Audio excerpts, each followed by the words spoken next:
সামনে কোটি টাকার গয়না পড়ে আছে, কিন্তু চোর 20-22 লাখ টাকার গয়না নিয়েই ক্ষান্ত দিল কেন? বা হয়তো ভেবেছে যে চুরি ধরা পড়বে না। আচ্ছা, গয়না না থাকাটা কে প্রথম দেখেছে?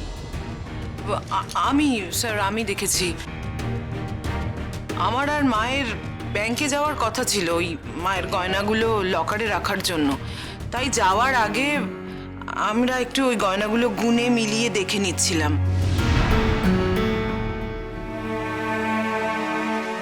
তখনই মা বুঝতে পারেন যে কয়েকটা গয়না মিসিং।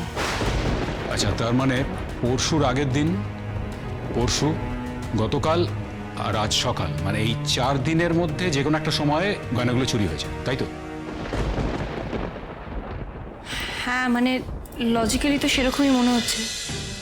তাহলে চলুন আগে গয়নাগুলো যেখানে ছিল, মানে যেখান থেকে চুরিটা হয়েছে, সেই জায়গাটা আমরা দেখব।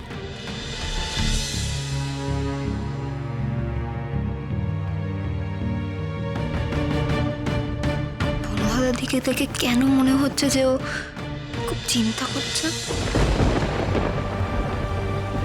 আচ্ছা, আলমারি তো আমরা দেখলাম। একটা কথা বলুন, যে গয়নাগুলো খাটেতে রাখা আছে আর যেগুলো মিসিং, মানে ওই সব গয়নাগুলো কি আলমারিতে রাখা ছিল? হ্যাঁ, মার গয়না হারিয়ে যাওয়ার কথাটা শোনার পর আমি আর ছোট মানে আমার ছোট যা, আমরা দুজন সব গয়না চেক করি। আর তাই ওগুলো বার করেই রাখা আছে, মানে আপনাদের আসার অপেক্ষায় আমরা ওগুলো বের করে রেখেছি। মানে কিসের সঙ্গে চেক করেন? মানে আপনি বললেন গয়নাগুলো আপনারা চেক করেছেন, কিছু একটা সঙ্গে তো চেক করেছেন।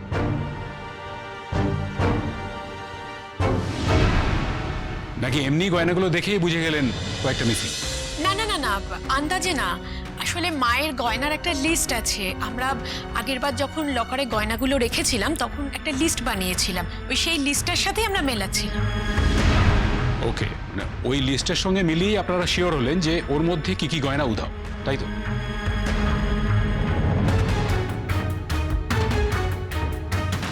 হ্যাঁ, যেগুলো আপনাদের বলেছি মোট প্রায় ওই 14-15 ভরির গয়না। আর সবই মোটামুটি পুরোনো আমলেরই গয়না। হ্যাঁ, মায়ের কিছু গড়ানো আর আমাদের দিদিমা ঠাকুমার দেওয়া। বুঝলাম। তা মোট মানে কত টাকার হবে, মানে ভ্যালুয়েশন? এখন এই মুহূর্তে যদি হিসেব করা যায় তাহলে 10 গ্রামের দাম যদি 1,50,000 থেকে 1,60,000 টাকা মতো হয়, তাহলে খাত বাদ দিয়ে মোটামুটি 22-23 লাখ টাকার মতো হবে। আচ্ছা, বাকি এখনো যা গয়না আছে তার ভ্যালুয়েশন কত হবে বলে মনে হয় আপনাদের? 80-85 লাখ তো হবেই।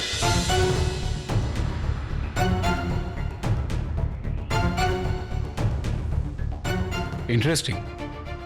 সামনে কোটি টাকার গয়না পড়ে আছে, কিন্তু চোর 20-22 লাখ টাকার গয়না নিয়েই ক্ষান্ত দিল কেন?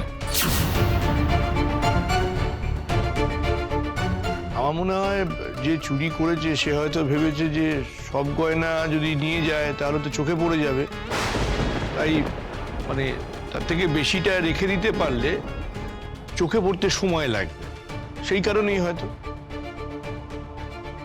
বা হয়তো ভেবেছে যে চুরি ধরা পড়বে না।